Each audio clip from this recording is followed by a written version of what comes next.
presenting the transcription feature, Superman. Look, up in the sky. It's a bird. It's a plane. It's Superman. Yes, it's Superman, strange visitor from the planet Krypton, who came to Earth with powers and abilities far beyond those of mortal men. Superman, who can leap tall buildings at a single bound, race a speeding bullet to its target, bend steel in his bare hands, and who, disguised as Clark Kent, mild-mannered reporter for a great metropolitan newspaper, fights a never-ending battle for truth and justice. But before we join Superman, listen. And now to our story. When Lois Lane vanished from the train that was bringing Clark Kent, Jimmy Olsen, and the girl reporter back to Metropolis, Kent suspected foul play.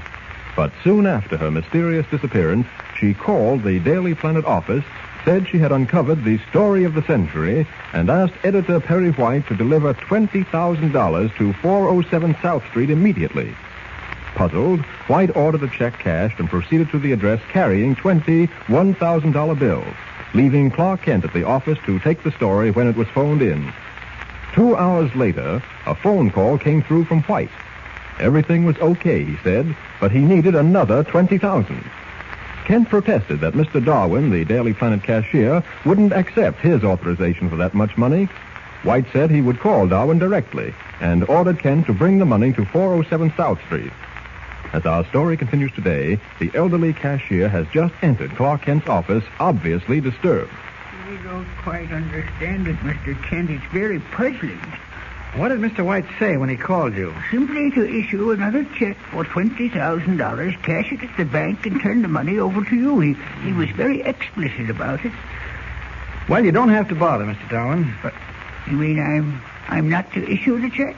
That is exactly what I mean. Mr. Kent, I received definite orders from Mr. White. I know. Just ignore them. Oh, but how can I? I've been with the Daily Planet 20 years, Mr. Kent, and I've never disobeyed an order yet. Well, don't you worry. I'll take full responsibility for this. I'm going down to see Mr. White, and I'll tell him I countermanded the order. Oh, you know where he is? Yes, at 407 South Street. Miss Lane is with him. Oh, I see. Hadn't you better take the money with you, Mr. Kent? No, he really doesn't need it. Doesn't need it? No. Strange. Over the telephone, Mr. White said it was imperative he have the money immediately. Don't you worry about it, Mr. Darwin. I'll explain everything to Mr. White. I don't know, Mr. Kent. Is there any way of reaching Mr. White by phone? I'm afraid there isn't. But I'll be seeing him shortly, and I promise you I'll straighten everything out. I hope so, Mr. Kent. I wouldn't want Mr. White to think I deliberately disobeyed him. Well, he won't. Now, I've got to go now. You'll be sure to explain my position to Mr. White. Absolutely.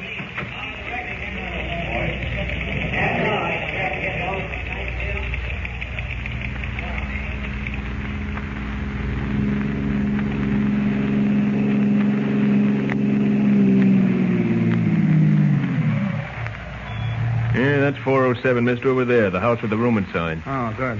What do I owe you? 65. Okay, wait a minute. Here, you are. Yeah, thanks.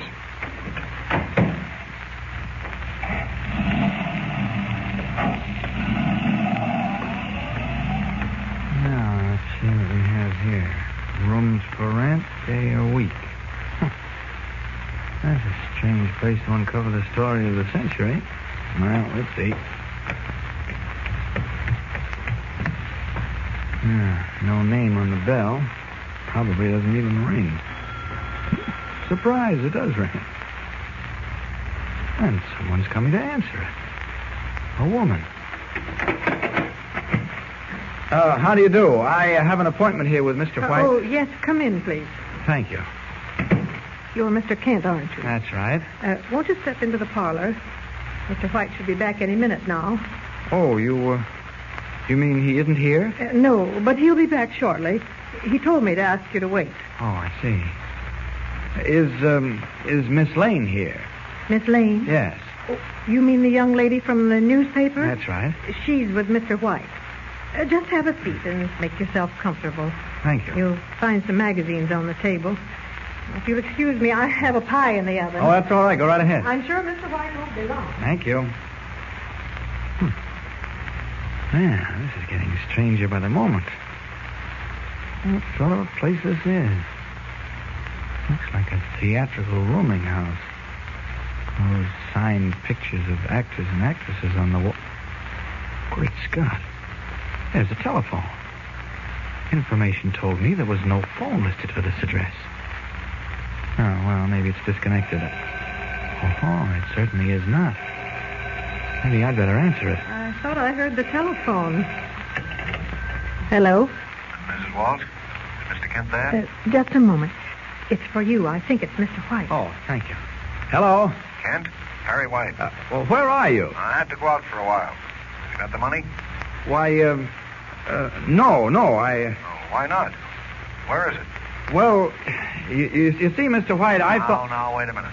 Look here, Kent. When I give an order, I expect it to be carried out. Yes, I know, but... I called Darwin, and I told him... I know, Mr. White. Darwin wanted to give me the money, but I thought that Now, wait you... a minute.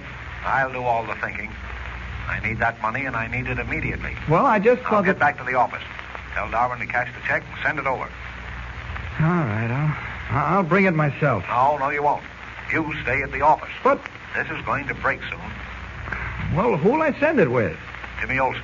Oh, now, wait a minute, Mr. White. I don't want Jimmy carrying $20,000 in cash. Well, all right. Tell Darwin to bring it over. If I'm not there when he arrives, instruct him to give it to Mrs. Walsh. Who? Mrs. Walsh, the landlady. Oh, She answered the phone. yeah, okay. Now, Kent, don't you waste any time.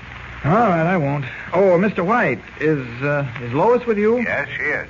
Oh, well, may I speak with her? No, not now. Yeah, but she... She's busy. Now, get going, Kent. Get going. All right. Oh, Mrs. Walsh, Yes? may I see you a moment? Oh, are you leaving, Mr. Kent? Yes, it won't be necessary for me to wait for Mr. White. I see. An elderly gentleman will be delivering a package here within the hour. If Mr. White hasn't returned, will you please accept it? Yes, of course. Thank you very much. I'll open the door. There. Well, goodbye. Goodbye, Mr. Kent.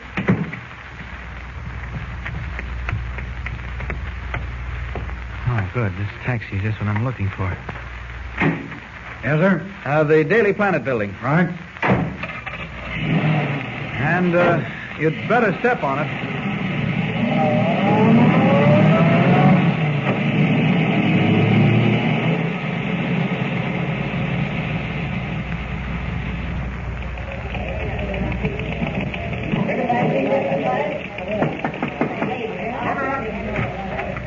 Oh, come in, Mr. Darwin. Thank you. You wanted to see me, Mr. Kent? Yes, I spoke to Mr. White, and you were quite correct. He wants that money, the second $20,000. Yes, I was quite sure he did. He was very emphatic about it when he spoke to me. Yes, well, you're to issue a check, cash it, and deliver the money to him at 407 South Street as soon as possible. I'm to deliver it? Yes, and in case Mr. White isn't there, leave the package with Mrs. Walsh, the landlady at that address. Of course, Mr. Kent, I'll do anything you say, but I don't particularly like the idea of being responsible for that much currency. We're just following orders, Darwin, you and I. Yes, I suppose you're right. Well, I'll get down to the bank immediately. Yes, you'd better jot down the address, too. 407 South Street. No, I'll remember it. All right. You don't know what Mr. White's doing with all this money, do you, Mr. Kent? I haven't the faintest idea, Darwin. He hasn't let me in on his little secret. Certainly seems like a secret, doesn't it? Hmm.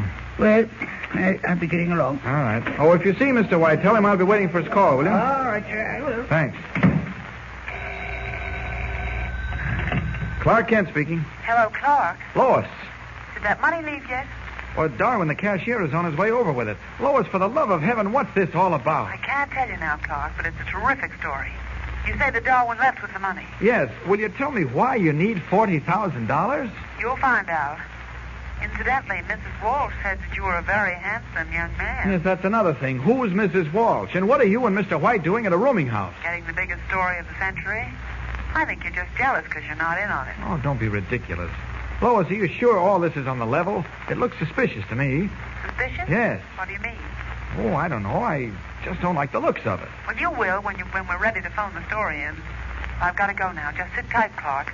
So long. Oh, Lois, wait. Oh. She hung up. Well, orders or no orders, I'm going down to 407 South Street and sit there until either Lois or White shows up. Come in. Hello, Mr. Kent. What? You... I don't blame you for staring at me, but really, I'm not a ghost. Lois. I wanted to speak to you before seeing Mr. White. Now, wait a minute.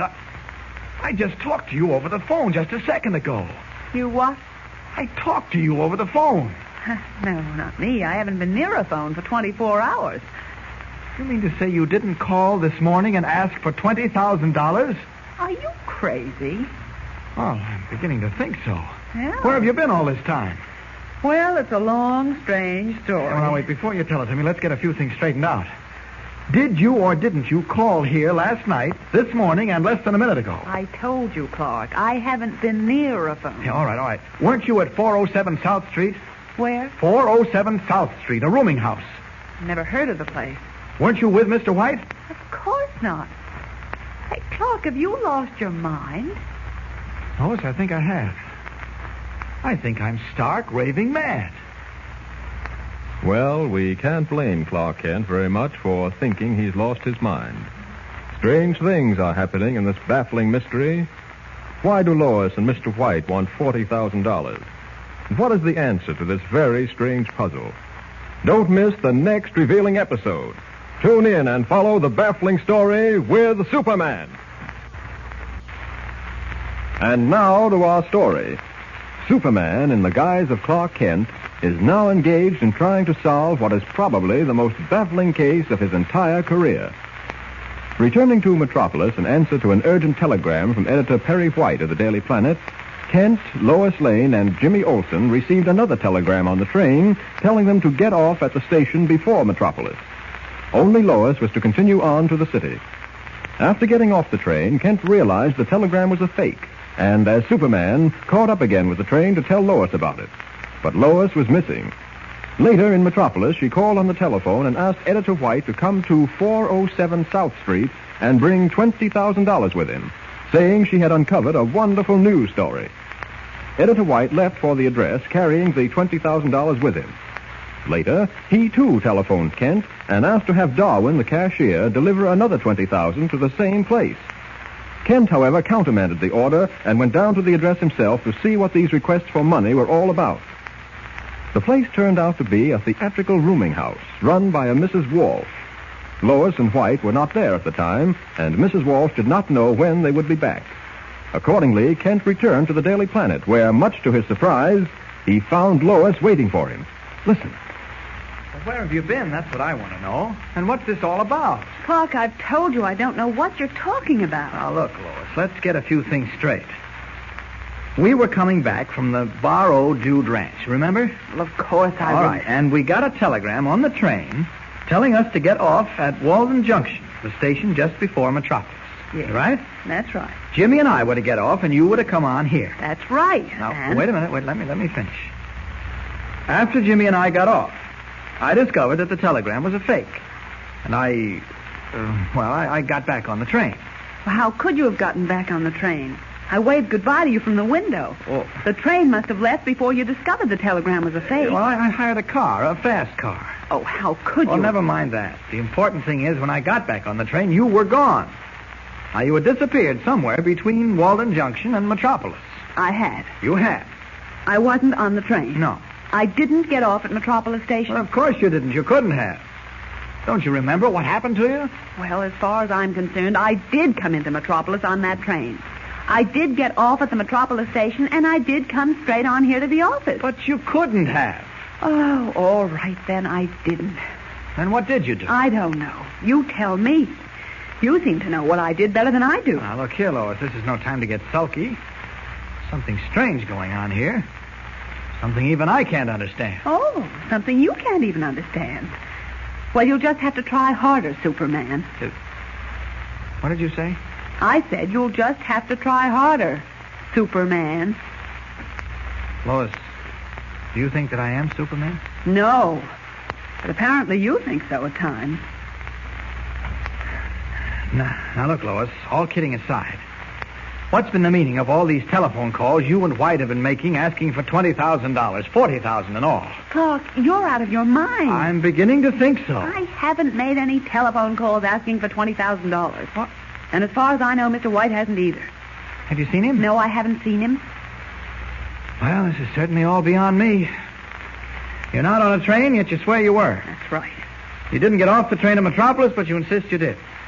You telephoned here several times asking Editor White to bring $20,000 in cash because you need it to cinch a terrific news story. And you say you haven't been near a phone. There's something crazy about all this. There certainly is. You. All right. You win. I'm out of my mind. I don't know what I'm doing. There's nothing new about that. I'm going out for some air. I've got to clear my head, give myself a chance to think. I'll see you later. Okay. Doesn't make sense, and it's got to.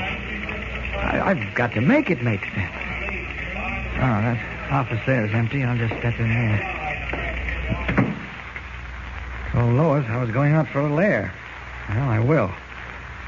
But I think I'll take my little constitutional as Superman. And I might just as well head in the direction of the theatrical boarding house on South Street. Open this window. Up, and away!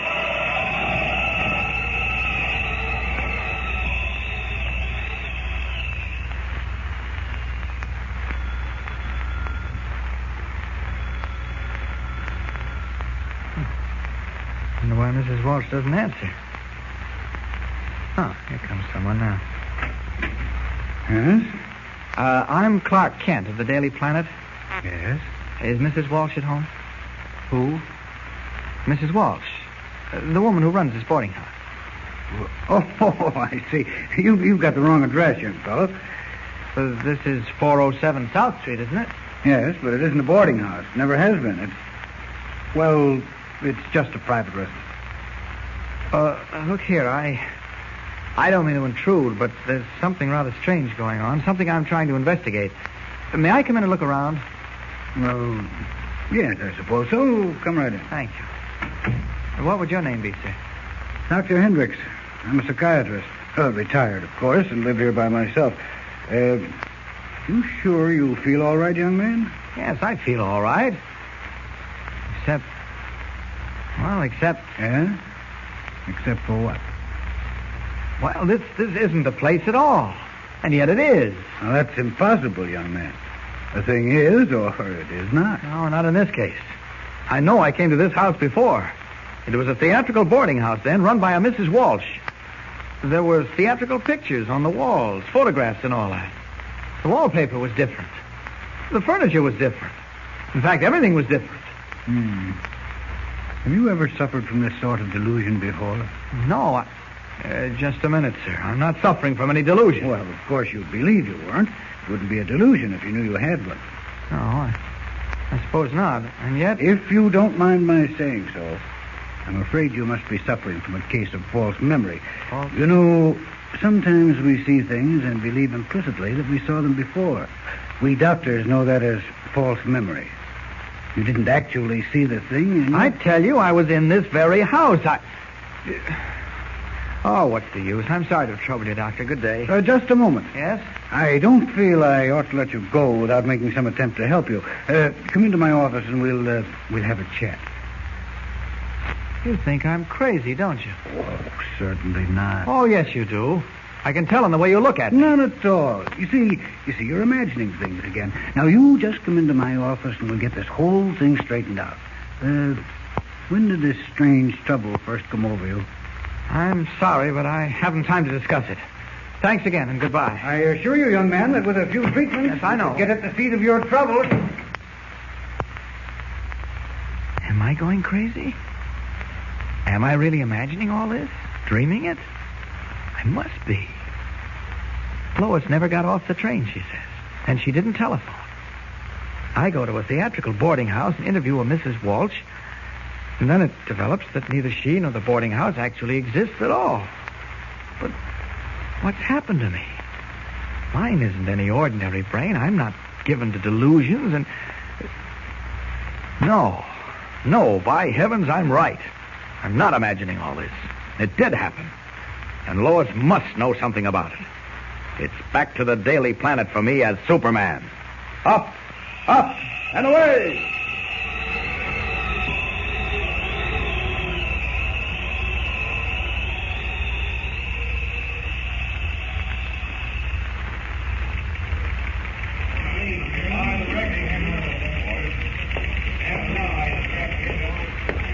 Bill, have you seen Miss Lane? No, Mr. Kent. She went out just a minute or two after you did. Said she'd be back in a little while. Okay, I'll wait in her office. Okay. She's playing some kind of trick on me. If this is a gag... Clark. So there you are. Now, look, Lois. I've thought this thing out. And I'm here to get a few matters settled with you. Clark, listen to me. No, you listen to me. Lois, as I say, I've thought the whole thing out. And there's only one conclusion I can come to. You were not on that train. Something did happen to you between Walden Junction and Metropolis. You never did come back to the office. Now, don't deny it, Lois. Deny it? Clark, are you out of your mind? No, I'm not. You're not going to make me believe I am. You were not on that train, Lois. Now, admit it. Of course I admit it. What? Why do you think I've come here? Why do you think I've been trying to escape from those people for days? And What? You... Of course I wasn't on the train. I was taken off it. Kidnapped. Oh, Lois, for heaven's sake. Now, wait a minute. What in the world is going on here? That's what I'm trying to tell you. After the train left Walden Junction, I went into my compartment. Yes. There was a man there. Before I could cry out, he put his hand over my mouth, and I smelled chloroform. I don't know how the train was made to stop or how they got me off it. But the next thing I remember, I was locked up in a room that I'd never seen before. You were... Yes. Lois, what made you decide to tell me this? Why didn't you admit all this when you talked to me half an hour ago? Talked to you half an hour ago? Yes, that's right. Clark, what in the world are you saying? Why? I haven't seen you for 2 days. Well, there's a surprise for us. What is the answer to this strange and baffling mystery? What is the answer to the telephone calls? For a thrilling conclusion, for the amazing solution to our story, be sure to hear the very next episode with Superman. And now to our story. Superman, in the guise of Clark Kent, is now trying to unravel one of the most baffling mysteries he has ever encountered. A mystery which certainly seems to have no solution. Let's join Kent and Lois in their office at the Daily Planet immediately. A strange conversation is taking place. A conversation apparently without rhyme or reason. Listen. Oh, wait a minute. You mean to stand there and tell me you haven't seen me in 2 days? Of course I haven't seen you in 2 days. Oh, uh-huh. But you were talking to me right here in this office only half an hour ago. I couldn't have been. Clark, what's the matter with you? Why won't you understand what I'm trying to tell you? Because I can't believe it. It doesn't make sense. More than that, it's the craziest thing I ever ran up against. Half an hour ago, you sat right there in that chair, refusing to admit that something did happen to you on the train. That you did disappear off that train between Walden Junction and Metropolis. I refuse to admit it. You certainly did. You also refused to admit that you had made any telephone calls demanding $20,000. But I did make those calls. They forced me to make them. They wanted the money as ransom. Oh, you're admitting it now, all right. But you wouldn't admit it half an hour ago. Now that you're admitting all these things, you turn right around and refuse to confess that you were right here in this office half an hour ago. You're trying to make me believe that I haven't seen you in 2 days. Clark, look, I know that you must believe what you're saying, but it isn't true. I couldn't have been here. I only escaped from that room, that locked room down near the waterfront, just half an hour ago. And one of us is crazy. You were here in this office. Yes, by heaven, I can prove it. Now, just a minute. Bill! Oh, Bill! Yeah, Mr. Kent? Come in here a minute, please. Sure. Bill, 10 minutes ago, on my way in here, I asked you if Miss Lane was in her office. What did you say? Well, I said, no, she wasn't. And what else did you say? What else? Yes, what else? Well, nothing that I know of. Oh, Bill, think hard. Yeah? Didn't you say she went out just after you did and said she'd be back in a few minutes? Now, didn't you say that? Well, not that I remember. Now, where is all this getting us? Here I come to you for help, and you do nothing but talk nonsense to me. Clark, do you realize that I have been held for ransom? That right now the people who kidnapped me may be getting away with $20,000 of Mr. White's money? Oh. Wait a minute. Let me talk to Mr. White. He'll understand. He'll do something. White? Do you really mean to tell me you don't know that Mr. White brought the $20,000 to you at the address you gave us on the phone? He actually did bring the money? Of course he did. Well, he couldn't have, Clark. If he had brought it, they'd have released me. Oh, no, maybe they wouldn't have at that. But heavens, Clark, what about Mr. White? They must have captured him, too. I don't know what this is all about, but I guess you're right, and as far as White is concerned, I haven't seen him since he left here with the $20,000. All I know is he called up and wanted $20,000 more. Did you send it? No. Countermanded the order, refused to let Darwin, the cashier, take it to him. Then I went down to the address you had given me. It turned out to be a theatrical boarding house run by a Mrs. Walsh. Yes, that sounds like the place. Go on. Well, she told me you and White were out, working on this mysterious scoop of yours, and that she didn't know when you'd be back. Well, I didn't wait. This afternoon I went down there again to talk to her, and the house is gone. The house is gone? Well, if it is the same house, the inside has changed considerably. Found an old man who claimed to be a doctor, a psychiatrist. The inside of the place is entirely different. The furniture, the pictures, everything, even the wallpaper. Now, look here, Clark. I don't understand all this any more than you do. But as sure as I'm standing here, I do know this. I was kidnapped off that train and held for $20,000 ransom. Yes, I know. Mr. White is being held now. Sure. The address was 407 South Street. I know that definitely, too. So do I. I don't care whether it's a theatrical boarding house or a Siamese temple. That's the house, and we're going down there right now. All right. We might as well start trying to clear this up someplace. Come on, let's go. Oh, excuse me, Bill. Sorry. No, you were still... What are you staring at me that way for? I just got one question I'd like to ask. All right. What is it? Are you crazy or am I? Oh, get out of my way. Come on, Lois.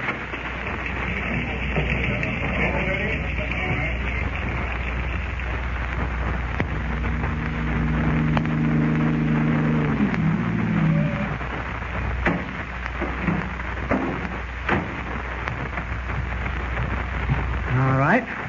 Now, here we are, right across the street from that house. Now, take a good look at it. I have.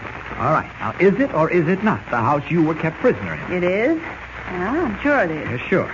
Is that the house that you went to for the first time? The theatrical boarding house? Without a doubt. And it's the same house that you went to the second time? It certainly is. Yeah. Well, check on that anyway.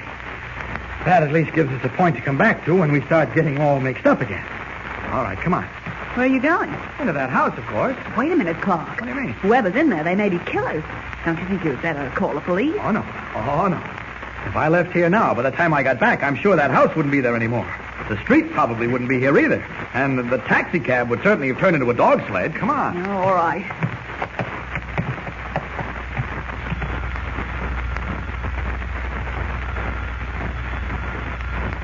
No one answers.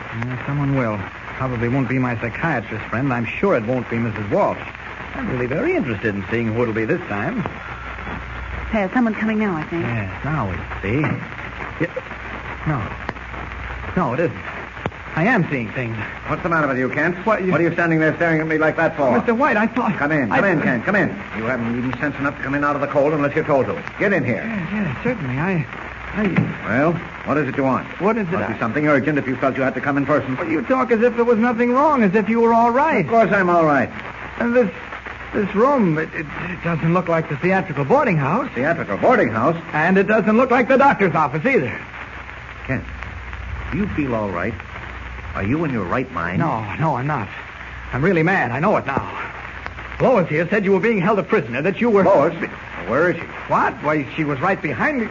Didn't she follow me into the house? Well, how could she follow you into the house? She wasn't with you. You mean to say Lois wasn't standing outside with me when you opened the door? Kent, what in the name of heaven are you talking about? What am I... What's happened to you? I don't know. I'm all mixed up and I can't understand it.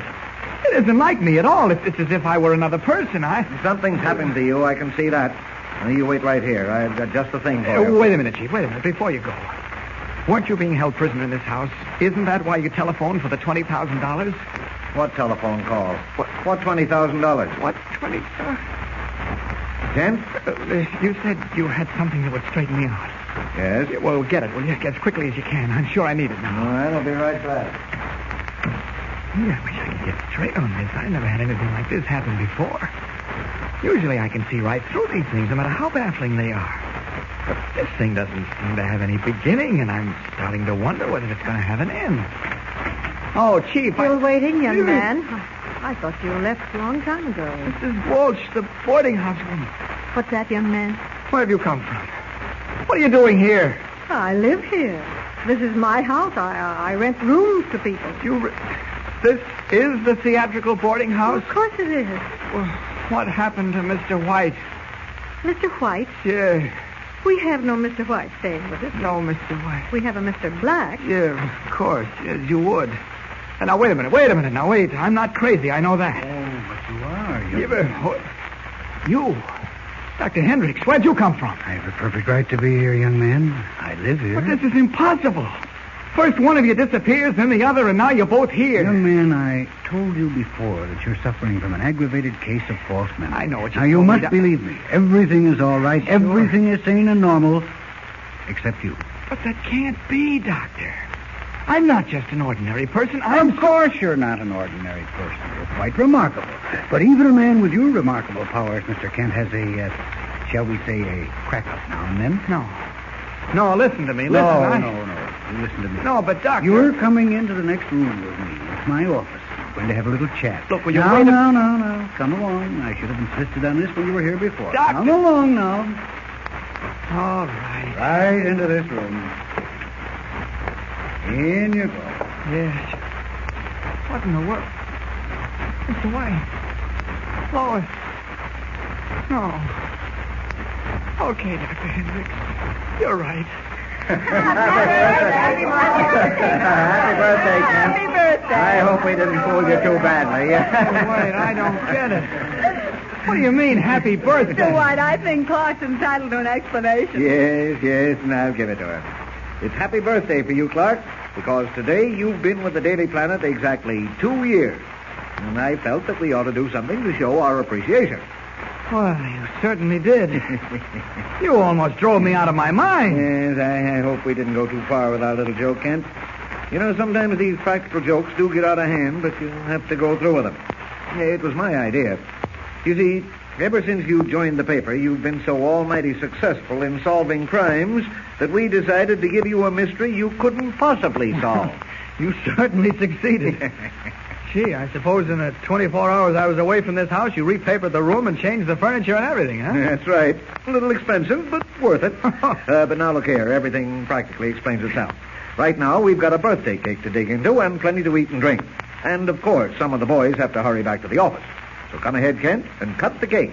By that time, Jimmy ought to be here with the present we have for you. Present, eh? Well, I sort of feel I deserve it after what you all put me through. I got to hand it to you, Kent. You certainly held on to yourself with an iron hand. Superman himself couldn't have controlled his nerves better than you did. No, I really don't believe he could have. And so ends another Superman mystery. Don't forget, tune in again for the next thrilling episode with Superman. Look, up in the sky. It's a bird. It's a plane. It's Superman!